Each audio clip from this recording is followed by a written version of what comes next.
Hello dear students, मैं Vipin sir एक बार फिर से आपके सामने आ गया हूं। और आज जो है जोश का है कौन सा दिन? फोर्थ डे ऑफ जोश। और आज हम लोग क्या करेंगे? आज वेक्टर जो हम लोगों ने स्टार्ट किया था उसको कंटिन्यू करूंगा। तो मैं Vipin sir extra period coaching Kakadeo Kanpur से आपका स्वागत करता हूं।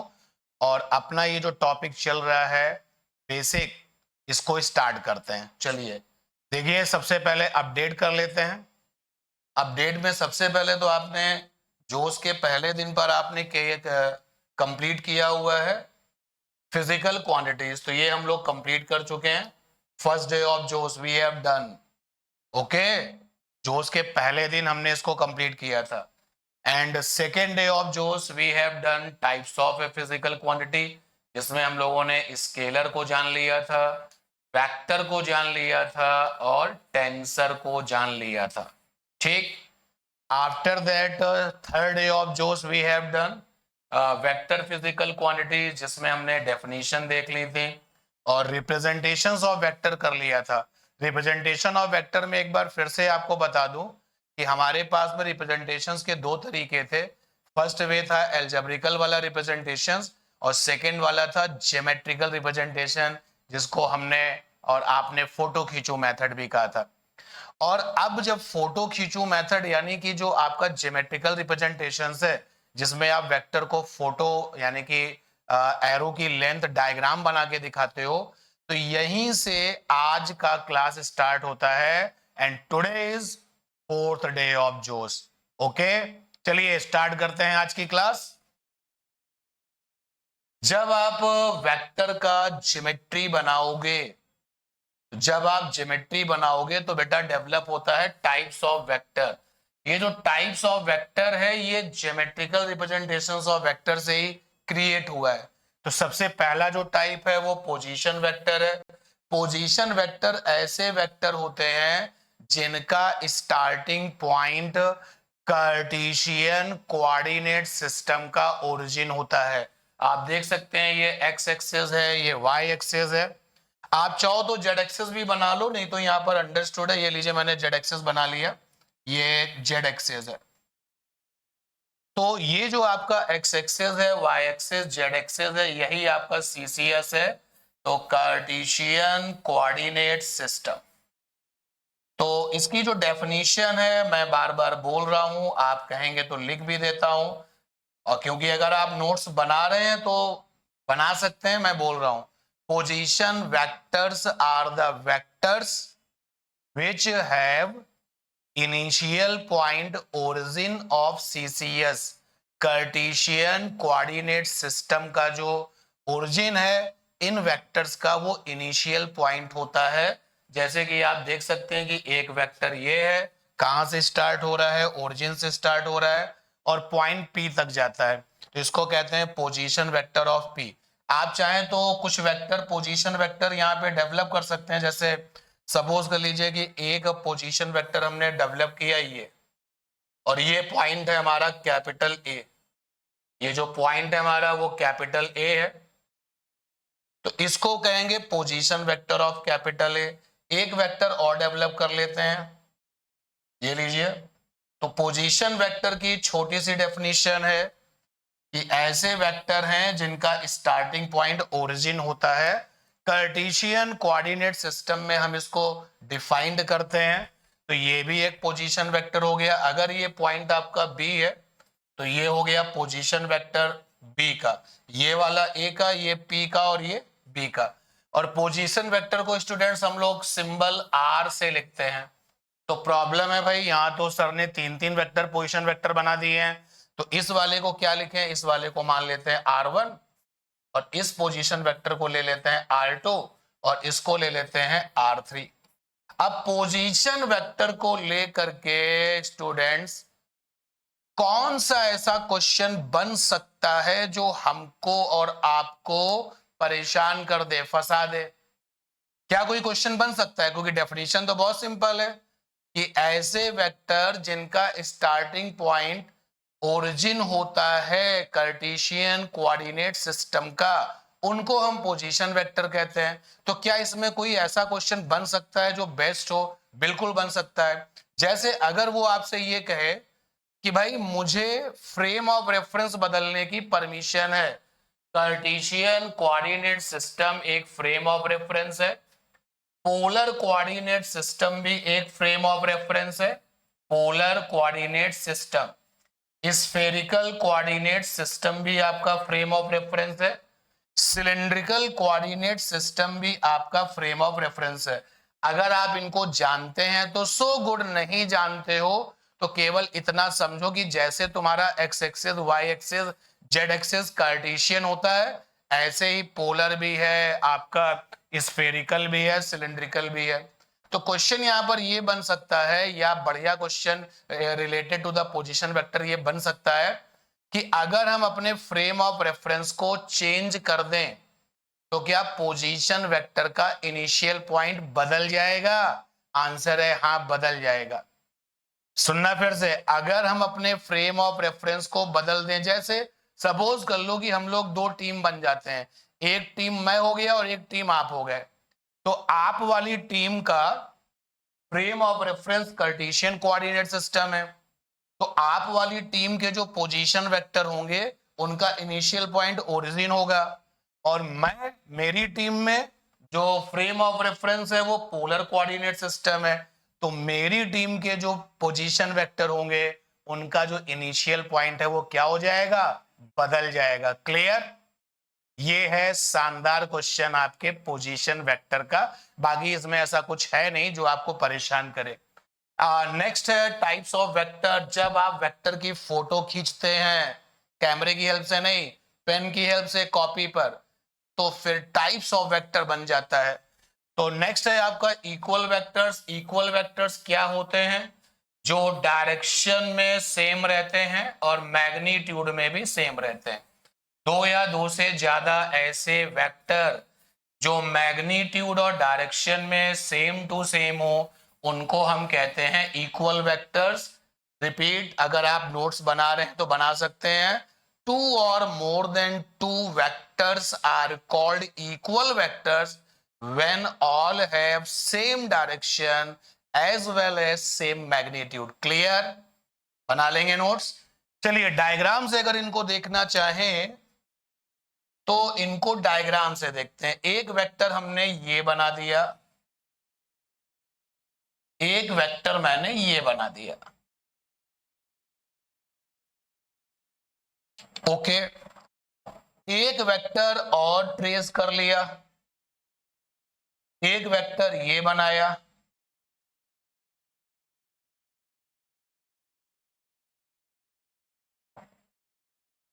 स्टूडेंट्स क्या आपको ये दोनों वेक्टर डायरेक्शन में सेम और लेंथ में सेम दिख रहे हैं?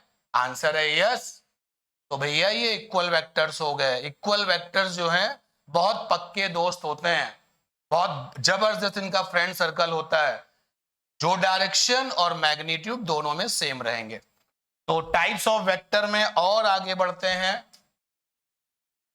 नेगेटिव वेक्टर, ये जो आपका नेगेटिव वेक्टर है इसको हम लोग रिफ्लेक्शन या रिफ्लेक्टेड वेक्टर भी कहते हैं, रिफ्लेक्टेड वेक्टर।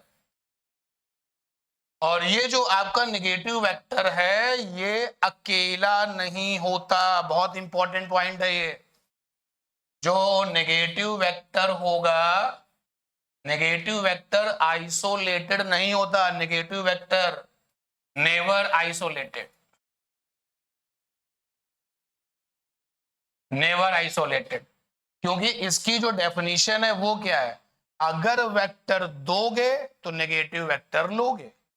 अगर वेक्टर दोगे, अगर गिवन वेक्टर होगा तभी नेगेटिव वेक्टर मिल पाएगा।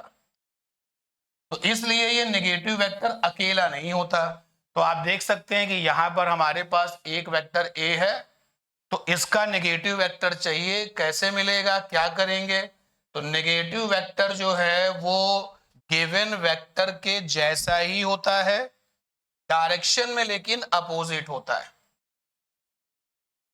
नेगेटिव वेक्टर गिवन वेक्टर के जैसा ही होता है बट डायरेक्शन में अपोजिट होता है। अगर ये वाला हमारा गिवन वेक्टर है, ये आपका गिवन वेक्टर है, तो हमने इसी के जैसा एक वेक्टर डेवलप कर दिया है, लेकिन डायरेक्शन में ये अपोजिट है, तो ये हो गया ए का नेगेटिव वेक्टर। अरे आपके जैसा कहां मिलेगा, आपके जैसा कहां मिलेगा? आंसर है प्लेन मिरर के सामने खड़े हो जाओ तो आपके जैसा मिल जाएगा। मेरे जैसा बिल्कुल हूबहू कहां मिलेगा? मैं यूनिक हूं भाई। अरे मजाक कर रहा हूं, प्लेन मिरर के सामने मैं भी जाऊं तो मैं भी बिल्कुल वैसे ही दिखूंगा। लेकिन एक चीज हम लोगों की बदल जाएगी, जैसे प्लेन मिरर के सामने पहुंचेंगे तो हमारा जो लेफ्ट है वो राइट हो जाएगा, जो राइट है वो लेफ्ट हो जाएगा, मतलब डायरेक्शन बदल जाएगी। क्लियर है ये बात? और इसीलिए स्टूडेंट्स इसको रिफ्लेक्टेड वेक्टर कहा जाता है, क्योंकि नेगेटिव वेक्टर जब बनता है तो डायरेक्शन में वो बदल जाता है, लेकिन मैग्नीट्यूड में नहीं बदलता। अगर कोई पतला है तो प्लेन मिरर में उसका जो इमेज है वो भी पतला ही आएगा। कोई अगर मोटा है तो प्लेन मिरर में इमेज भी कैसा होगा? मोटा ही आएगा। प्लेन मिरर झूठ नहीं बोलता। और अगर मैं हैंडसम हूं, 100% हूं, तो प्लेन मिरर में जो मेरी इमेज आएगी वो भी हैंडसम ही आएगी। तो मैग्नीट्यूड में ये सिमिलर होते हैं, लेकिन डायरेक्शन में कैसे होते हैं? अपोजिट होते हैं। तो अगर हम इसकी डेफिनेशन, स्टूडेंट्स अगर आप नोट्स बना रहे हैं तो क्या डेफिनेशन होगी? डेफिनेशन होगी जो नेगेटिव वेक्टर है, negative vector, negative vector is vector, negative vector is vector which has same magnitude but opposite direction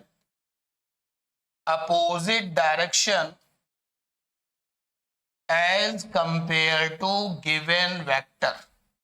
तो ये स्टूडेंट इसकी डेफिनेशन हो गई, as compared to given vector. Clear? तो नेगेटिव वेक्टर हो गया। अब next negative vector, types of vector ही चल रहा है, क्योंकि हम लोगों ने ज्योमेट्रिकल मेथड्स में जब ये डिसीजन ले लिया है कि वेक्टर हम तुम्हारी तस्वीर बनाएंगे, तो अलग अलग फोटोज बनेंगी, अलग अलग टाइप्स आएंगे। नेक्स्ट देखते हैं क्या है। को इनिशियल वेक्टर्स, नाम ही काफी है। को माने साथ साथ, इनिशियल मतलब इनिशियल पॉइंट। जब आप वेक्टर्स बनाते हैं तो जहां से ये वेक्टर स्टार्ट होता है वो इनिशियल पॉइंट है। इसको हम वेक्टर की टेल यानी पूंछ भी कहते हैं, और इसको वेक्टर की हेड कहते हैं जहां पर ये एरो होता है, और इसको हम फाइनल पॉइंट भी कहते हैं। तो दो या दो से ज्यादा ऐसे वेक्टर जिनका इनिशियल पॉइंट सेम है उनको कहते हैं को इनिशियल। देखो डेफिनेशन लिखी हुई है कि the vectors which have same initial point are called coinitial vector. एक इनिशियल वेक्टर मैंने को इनिशियल वेक्टर में एक वेक्टर ये बना लिया, एक और बनाते हैं। Now check the initial point, check the initial point. सभी वेक्टर के इनिशियल पॉइंट कैसे हैं? सेम है sir ji, and that is why ये सब क्या होंगे? को इनिशियल। स्टूडेंट्स एक क्वेश्चन आपके लिए, कभी अगर ऐसा हो जाए एक वेक्टर ऐसा है, दूसरा वेक्टर इस तरीके का है, थर्ड वेक्टर ऐसा है,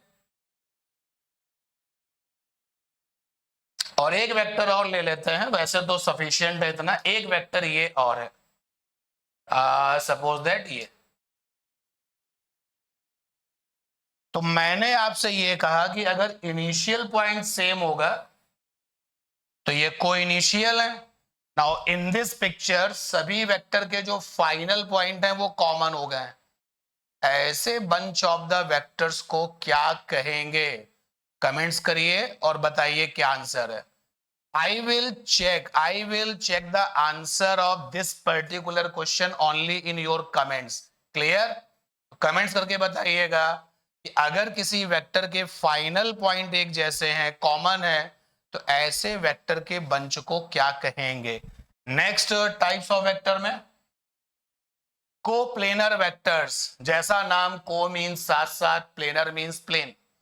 तो अगर आपको दो या दो से ज्यादा वेक्टर्स ऐसे मिलते हैं जो सेम प्लेन पर हैं, जैसे कि आप देख सकते हैं कि यहां पर एक प्लेन मुझे दिखाई दे रहा है, मैंने एक वेक्टर यहां पे ट्रेस कर दिया, एक वेक्टर मैंने और यहां पर इस प्लेन में ट्रेस कर लिया, एक वेक्टर और ले लेते हैं इसी प्लेन में, ये एक वेक्टर मैंने और ये ले लिया। तो ये तीन वेक्टर है, सपोज दैट ये ए वेक्टर है, ये बी वेक्टर है और ये सी वेक्टर है। तो यहां पर स्टूडेंट्स ये तीनों के तीनों वेक्टर किस प्लेन में है? येलो कलर का जो फ्रेम बना हुआ है, येलो कलर से जो प्लेन बना हुआ है, तीनों वेक्टर उसी प्लेन पर आराम से लेटे हुए हैं, सो रहे हैं। तो ये सारे के सारे एक ही प्लेन पर हैं, दैट इज वाई कोप्लेनर। एक प्लेन हमें और दिया हुआ है, यहां पर भी कुछ वेक्टर्स बनाते हैं। एक वेक्टर हमने ये बना लिया, एक वेक्टर ये बना लिया और एक वेक्टर ये बना लिया। इस वेक्टर का नाम ए है, इसका नाम बी है, इसका नाम सी है। तो क्या ये कोप्लेनर है? आंसर है नहीं, एक वेक्टर ए गड़बड़ कर रहा है, ए वेक्टर जो है प्लेन से बाहर जा रहा है। यस, अगर आपके पास में 100 वेक्टर्स हैं, 99 तो प्लेन पर हैं, लेकिन एक वेक्टर गड़बड़ कर रहा है, तो ऐसे बंच ऑफ द वेक्टर को हम कोप्लेनर नहीं कहेंगे। Clear? Next types of vector में चलते हैं। Unit vectors, unit vector. Types of vector में स्टूडेंट सबसे ज्यादा इंपॉर्टेंट और सबसे ज्यादा आपको बेनिफिट देने वाला है यूनिट वेक्टर। यूनिट वेक्टर्स क्या होते हैं? तो जैसे नाम से ही क्लियर है, these are vectors, these are vectors which have unit magnitude। ऐसे वेक्टर जिनका मैग्नीट्यूड 1 होता है उनको हम यूनिट वेक्टर्स कहते हैं। जैसे वेक्टर का अगर मैग्नीट्यूड दिखाना है तो कैसे दिखाएंगे? एरो की लेंथ बना के। तो यहां पर हम कुछ वेक्टर्स बनाते हैं। एक वेक्टर हमने ये बनाया, इसकी लेंथ कितनी थी? आंसर है इसकी लेंथ 1 यूनिट थी। एक और वेक्टर बनाया, इसकी लेंथ कितनी थी? 1 यूनिट थी। तो ये यूनिट वेक्टर और ये भी यूनिट वेक्टर है। और यूनिट वेक्टर जो है वो किसी ना किसी गिवन वेक्टर के साथ होगा। जैसे अगर हमारे पास में एक वेक्टर फोर्स है, इंपॉर्टेंट पॉइंट है, यूनिट वेक्टर जो है वो किसी ना किसी वेक्टर के साथ ही रहेगा। सपोज दैट एक वेक्टर हमारे पास है फोर्स वेक्टर, ये फोर्स वेक्टर है, तो भाई इसका यूनिट वेक्टर भी होगा, बिल्कुल होगा। ये फोर्स वेक्टर का यूनिट वेक्टर है, इसको लिखा जाए unit vector of force vector. यानी हर वेक्टर के पास उसका अपना यूनिट वेक्टर होगा। तो यूनिट वेक्टर की ये डेफिनेशन हो गई। और सबसे इंपॉर्टेंट बात यहां पर अब और देख लीजिए क्या है कि जो यूनिट वेक्टर है उसका अपना सिंबल होगा, क्योंकि वेक्टर का सिंबल होता है। यूनिट वेक्टर के सिंबल के ऊपर कैप लगाते हैं, तो वी यूज कैप, ये रही cap, cap sine over symbol of unit vector, symbol of unit vector, symbol of unit vector. जैसे यहां पर फोर्स वेक्टर है तो इसका जो यूनिट है वो एफ कैप। अगर कहीं पर वेलोसिटी वेक्टर है उसका यूनिट वेक्टर हो जाएगा वी कैप।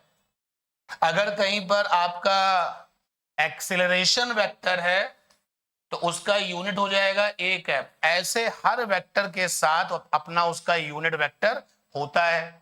क्लियर है बात? अब यूनिट वेक्टर को अगर हम लिखना चाहें तो ऐसे भी लिख सकते हैं, ध्यान दीजिएगा। अगर यूनिट वेक्टर को हम इस तरीके से लिखना चाहें तो लिख सकते हैं। कैसे?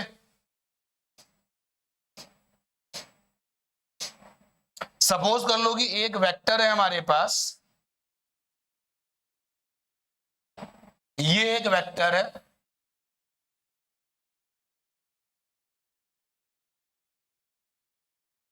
और इस वेक्टर का नाम है ए, वेक्टर ए है ये। तो हम इसके वन वन वैल्यू के कंपोनेंट्स कर लें, यानी टुकड़े कर लें, पीसेस कर लें, तो ये हो सकता है, बिल्कुल हो सकता है। सपोज दैट इसका एक पीस हमने लिया, इस वेक्टर का वन मैग्नीट्यूड का एक पीस लिया, वो ये है। इसके बाद में ये नेक्स्ट है, वन वन वैल्यू के मैंने इसके पीसेस किए, वन वन वैल्यू के मैं यहां पर पीसेस कर रहा हूं, वन वन मैग्नीट्यूड के। और सपोज कर लो कि इससे 4 पीसेस आ गए, ये 4 पीसेस इसके हमने कर लिए वन वन वैल्यू के। तो यहां पर वेक्टर ए है, तो इसका जो यूनिट वेक्टर है वो क्या होगा, ए कैप। ये भी वन वैल्यू का है तो ए कैप, ये भी वन वैल्यू का है ए कैप, ये भी वन वैल्यू का ए कैप। तो स्टूडेंट्स, ये जब मैंने आपसे बताया कि ए वेक्टर के 4 पीसेस करे गए हैं, इसका मतलब पूरे ए वेक्टर की जो लेंथ थी वो कितनी थी, 4 यूनिट थी। तो इसका मतलब ये हो गया कि जो मॉड ऑफ ए है, जो मैग्नीट्यूड ऑफ वेक्टर ए है, वो 4 यूनिट है यार, तभी तो वन वन वैल्यू के 4 पीसेस कर पाएंगे। क्लियर? अगर मैं ये सारे के सारे पीसेस फिर से ऐड कर लूं, A cap plus A cap plus A cap plus A cap plus A cap, ये चार के चारों पीसेस अगर वापस मिला दिया जाए तो फिर से हमारा वेक्टर ए बन जाएगा, हाँ या ना? वेक्टर ए बन जाएगा, बिल्कुल सही है बात। ये कितना आ गया, 4a cap is equal to हो गया वेक्टर ए। और ध्यान से देखो भाई, ये 4 क्या है, ये 4 वेक्टर ए का मैग्नीट्यूड है। तो 4 की जगह पर आ गया वेक्टर ए का मैग्नीट्यूड, ये आ गया A cap is equal to A, vector A. यहां से रिजल्ट आ गया A cap is equal to, यहां से जो रिजल्ट आया वो ये लिखता हूं मैं, ए कैप इज इक्वल टू आ गया वेक्टर ए अपॉन में मॉड ऑफ वेक्टर ए। बहुत इंपॉर्टेंट रिलेशन है ये। इसको अगर हम लोग जनरल वे में लिखें, अगर इसको जनरल वे में लिखें तो इसका जनरल रिजल्ट जो आप बहुत फ्रीक्वेंटली यूज करोगे अपनी पूरी फिजिक्स में, तो देखो ए कैप क्या है, यूनिट वेक्टर है, तो यहां लिखा है unit vector is equal to, A क्या है, वेक्टर है भाई, तो यहां पर लिख दिया वेक्टर, और ये नीचे क्या लिखा है, मैग्नीट्यूड ऑफ वेक्टर। ये इसका जनरल रिजल्ट आ गया, मैग्नीट्यूड ऑफ वेक्टर। तो अब आप किसी भी वेक्टर के लिए फार्मूला बना सकते हो। जैसे मान लो हमारे पास में वेक्टर बी है, तो अगर हमारे पास में वेक्टर बी है तो बी कैप बराबर वेक्टर बी अपॉन में उसका मैग्नीट्यूड। आपके पास में वेक्टर सी है तो C cap is equal to vector C upon में उसका मैग्नीट्यूड। क्लियर? ये यूनिट वेक्टर की डेफिनेशन हो गई कंप्लीट। चलते हैं नेक्स्ट, टाइप्स ऑफ वेक्टर में स्टूडेंट्स वैसे तो बहुत सारे टाइप्स हैं भाई, बहुत सारे टाइप्स हैं। ऑर्थोगोनल वेक्टर्स, ऐसा वेक्टर वैसा वेक्टर। तो जैसे जैसे हम लोग इस वेक्टर चैप्टर को आगे पढ़ते जाएंगे तो नए नए हमको जो है टाइप्स मिलते जाएंगे, लेकिन ये जो मेन टाइप्स थे वो हम लोगों ने कर लिए। ओके, तो अब एक क्वेश्चन है कि अगर आपको एक वेक्टर दिया जाता है, आप देख सकते हो कि एक वेक्टर आपको दिया जा चुका है, ये ए वेक्टर आपको दिया गया है, तो क्या आपको किसी गिवन वेक्टर को घुमाने की परमिशन है? यहां पर घुमाने का मतलब है रोटेशन, रोटेट कर सकते हैं। आंसर है हाँ, हम किसी वेक्टर को घुमा सकते हैं, बिल्कुल परमिशन है। यानी अगर हम ए वेक्टर को घुमा के ऐसा कर दें तो क्या कहीं हमने फिजिक्स के रूल को ओवर रूल तो नहीं कर दिया? क्या फिजिक्स का रूल हमको इस बात की परमिशन देता है? आंसर है यस, देता है कि हम किसी वेक्टर को घुमा देंगे तो बिल्कुल घुमा सकते हैं। तो क्या वेक्टर को घुमा सकते हैं? यहां पर घुमाने का मतलब है रोटेशन, तो आंसर है yes, we can rotate the vector. ये रूल में आता है, ये ओवर रूल में नहीं आता। तो we can rotate the vector, हाँ, हम वेक्टर को घुमा सकते हैं, ये फिजिक्स के रूल में आता है, कोई प्रॉब्लम नहीं है। तो देखो ये वाला वेक्टर तो गिवन था भाई, ये वाला वेक्टर गिवन था और हमने इसको घुमा दिया, हमने इसको घुमा दिया, हमने इस वेक्टर को घुमा दिया। ये वेक्टर गिवन था और हमने इसको घुमा दिया है। तो घूमने के बाद ये जो है ये क्या वही पुराना वेक्टर है या फिर ये नया वेक्टर है? क्वेश्चन समझ पा रहे हैं? ये आपका गिवन वेक्टर था, सपोज कर लो कि इस गिवन वेक्टर का नाम ए है।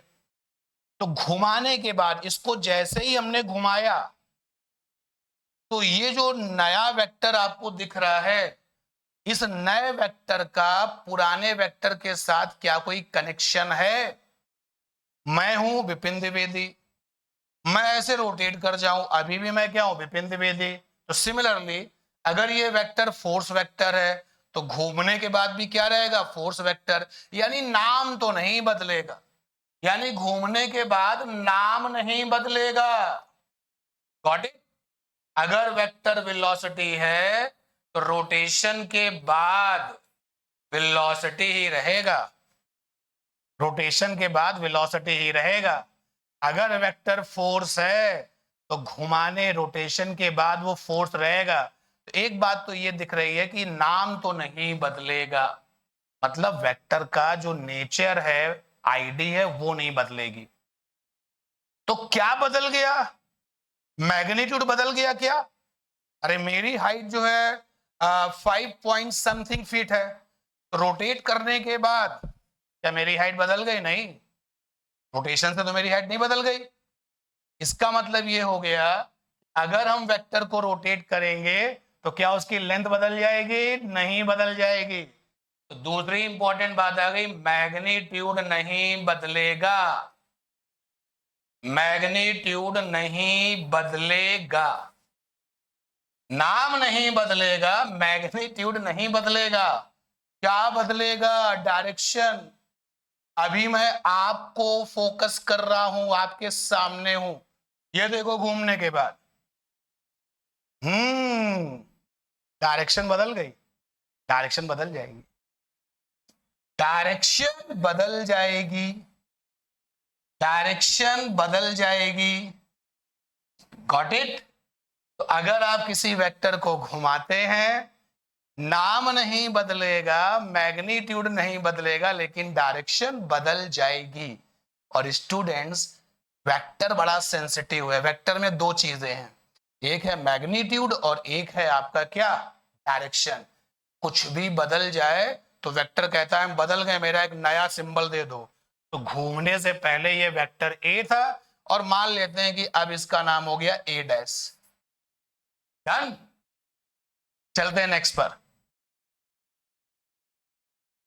क्या बात है भाई, वेक्टर को घुमाने की बहुत बात हो रही है, किसको घुमाया जाता है ज्यादा?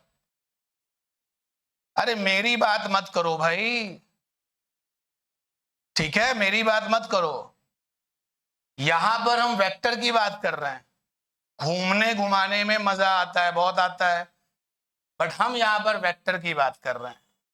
तो वेक्टर को फिर से घुमाना है लेकिन शिफ्ट करना है। पूछ रहा है भैया परमिशन है क्या? क्या हम वेक्टर को शिफ्ट कर सकते हैं? ये कहीं फिजिक्स के रूल का ओवर रूल तो नहीं हो जाएगा? आंसर है नहीं, शिफ्ट कर सकते हैं। Yes, we can shift the vector. लेकिन ख्याल रखना, क्या किस बात का ख्याल रखना? कि शिफ्टिंग के बाद, घुमाने वाला केस नहीं है, शिफ्टिंग के बाद डायरेक्शन और मैग्नीट्यूड नहीं बदलना चाहिए। अगर ये वेक्टर अपना गिवन वेक्टर है, सपोज दैट इसका नाम ए है और ये हमको गिवन था और हमने कहा कि हम इसको घुमा के लाते हैं, तो चलिए इसको नई जगह ले चलते हैं। अभी ये क्लासरूम में है, अब इसको किसी जो है हिल एरिया पे ले जाते हैं। तो हिल एरिया पर ले गए हम इस वेक्टर को, अब ये नई जगह पर वेक्टर पहुंच गया है, ये नई जगह पर वेक्टर पहुंच गया है, ये नई जगह पर पहुंच गया है। अब इसको चेक करो, तो मैग्नीट्यूड में ये उसी के जैसा होगा और डायरेक्शन में भी ये उसी के जैसा होगा। नाम में तो उसी के जैसा ही होगा यार, नाम में तो उसी के जैसा होगा भाई। ऐसा तो नहीं है, ऐसा तो नहीं है कि शीला को घुमाने जाएंगे तो वो शीला की जगह पे लीला हो जाएगी, ठीक है। अगर मैं ऐश्वर्या को घुमाने जाऊंगा तो वो जब लौट के आएंगे तो वो जो है रानी मुखर्जी हो जाएगी, ऐसा तो नहीं है। एंड दैट इज वाई क्या सीखा, शिफ्ट करने की परमिशन तो है, बट इट शिफ्ट करिए कोई प्रॉब्लम नहीं, शिफ्ट करने की परमिशन तो है, लेकिन ध्यान रहे नाम नहीं बदलेगा। स्टूडेंट्स, नाम का मतलब है नेचर नहीं बदलेगा, नाम नहीं बदलेगा, ओके। काजोल को घुमाने ले जाएंगे तो जब वापस लौटेंगे या नई जगह पर जब सिचुएशन शिफ्ट होगी तो काजोल काजोल ही रहेगी, नाम नहीं बदलेगा। फोर्स वेक्टर शिफ्ट होने के बाद भी फोर्स रहेगा, वेलोसिटी वेक्टर शिफ्ट होने के बाद भी वेलोसिटी रहेगा, और जो भी वेक्टर हो। और शिफ्टिंग में मैग्नीट्यूड नहीं बदलता, मैग्नीट्यूड भी नहीं बदलेगा और डायरेक्शन भी नहीं बदलेगी। शिफ्टिंग का बेटा ये केस हो गया, यानी शिफ्ट करने का ये वेक्टर का रूल है कि शिफ्ट करो, लेकिन कीप इन माइंड ये तीन चीजें, जो तीन आपके फीचर्स हैं वो नहीं बदलेंगे। क्लियर? तो शिफ्ट करने की परमिशन तो है लेकिन अंडर द रूल, और रोटेट करने की परमिशन है और अंडर द रूल। चलते हैं नेक्स्ट पर। वाह क्या बात है भाई, एक वेक्टर ए है जिसको रोटेट कर दिया गया है और कुछ एंगल के साथ रोटेट कर दिया गया। तो अभी अभी हमने सीखा कि वेक्टर का नाम नहीं बदलेगा, मैग्नीट्यूड नहीं बदलेगा, डायरेक्शन नहीं बदलेगी। ऑप्शन चेक करो, जल्दी से ऑप्शन चेक करो। पहला ऑप्शन है नया वेक्टर मिलेगा, सेम मैग्नीट्यूड होगा, बिल्कुल सही बात है कि मैग्नीट्यूड नहीं बदलता है घुमाने पर, रोटेशन पर, लेकिन डायरेक्शन बदल जाती है, बट डिफरेंट डायरेक्शन, बिल्कुल सही है। सेकेंड ऑप्शन कि मैग्नीट्यूड बदल जाएगा, गलत हो गया, मत चेक करो, इसको पढ़ के पूरा देख लो। Third option new vector form होगा, सेम मैग्नीट्यूड होगा, सेम डायरेक्शन होगी, गलत हो गया। There will be no change, अरे ये कैसे यार, चेंज तो हुआ ना डायरेक्शन का। तो रोटेट कराने पर इस बात पे ध्यान देना, घुमाने के दो केस चल रहे हैं, रोटेशन वाला, शिफ्टिंग वाला। तो रोटेशन वाले केस में डायरेक्शन बदलता है, मैग्नीट्यूड नहीं बदलता है। तो किसको लॉक करेंगे, ए ऑप्शन को लॉक करेंगे। A vector is shifted to the new position then, बता चुका हूं, अगर कोई वेक्टर शिफ्ट होता है तो नेचर यानी कि नाम नहीं बदलता, नेचर सेम। फोर्स वेक्टर है तो फोर्स रहेगा, कुछ और नहीं बन जाएगा। मैग्नीट्यूड भी सेम और डायरेक्शन भी सेम। तो यहां जो फिल इन द ब्लैंक्स है, जिसको कि हम ऑप्शन में भी कन्वर्ट कर सकते हैं क्वेश्चन को, तो यहां पर आप फिल करोगे कि when a vector is shifted then after in new positions it has same nature, मतलब सेम नाम होगा, same magnitude and same direction. Okay, चलते हैं next and the last. Vector को कंबाइंड करना है, कॉम्बिनेशन ऑफ वेक्टर, पहुंच चुके हैं हम लोग वेक्टर के कॉम्बिनेशन में। स्टूडेंट्स, वेक्टर के कॉम्बिनेशन के दो तरीके हैं, एक होता है अलजेब्रिकल मेथड और एक होता है ज्योमेट्रिकल मेथड। नेक्स्ट वाली क्लास में यानी कि कल, when we have same situation, then I will explain in detail algebraical method क्या होता है और ज्योमेट्रिकल मेथड क्या होता है। Clear? Thank you everyone, thank you, love you all, मिलते हैं नेक्स्ट वाली क्लास में।